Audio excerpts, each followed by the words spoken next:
أعوذ بالله من الشيطان الرجيم بسم الله الرحمن الرحيم قل كفى بالله بيني وبينكم شهيدا يعلم ما في السماوات والأرض والذين آمنوا بالباطل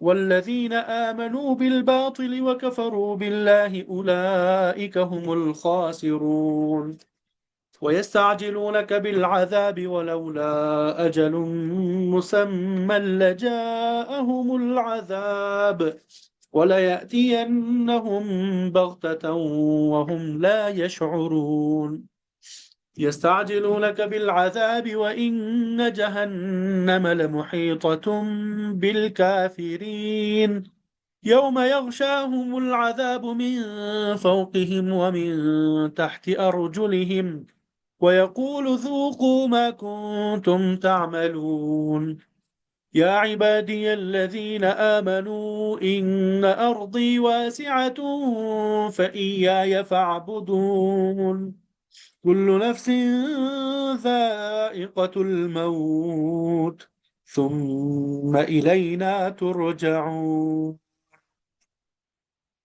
والذين آمنوا وعملوا الصالحات لنبوئنهم من الجنة غرفا تجري من تحتها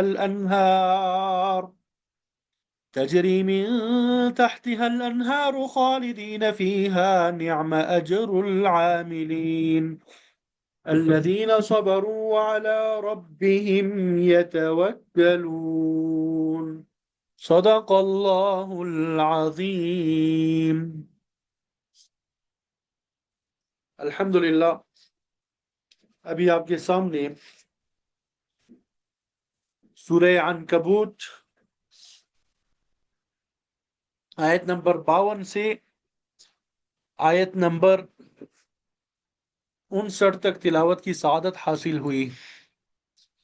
ان آیات کا ترجمہ اور پھر تفسیر آپ کے سامنے ابھی بیان کریں گے.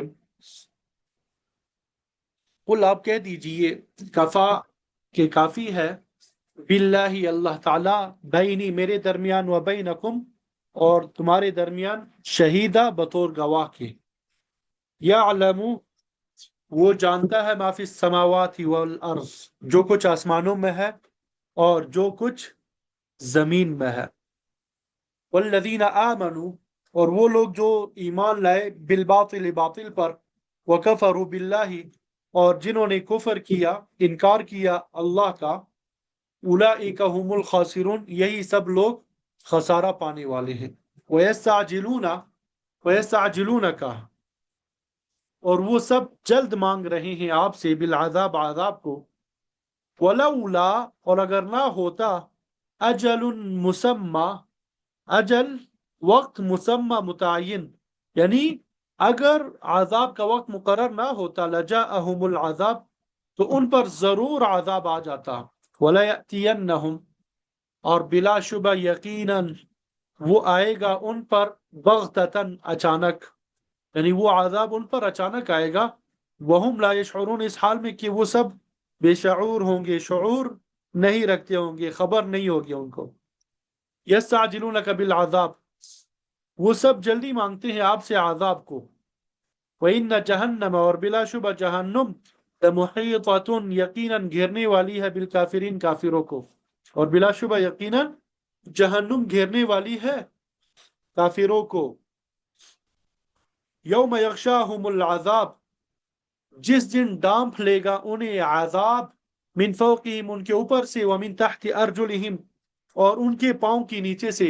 ویقول اور وہ فرمائے گا ذوقوا تم سب چکھو ما کنتم تعملون وہ جو تم عمل کیا کرتے تھے یعنی وہ چکھو جو کچھ تم کام کیا کرتے تھے عمل کیا کرتے تھے. یا عبادی اے میرے بندو الذین آمنوا وہ جو سب ایمان لائے ہو ان ارضی واسعہ میری زمین بہت وسیع ہے. فَإِيَّايَ تو صرف میری ہی فَعْبُدُونَ تم سب میری ہی عبادت کرو. كُلُّ نَفْسٍ ذَائِقَةُ الْمَوْتِ كُلُّ نَفْسٍ ذَائِقَةُ الْمَوْتِ ہر جان جو ہے چکھنے والی ہے موت کا مزہ.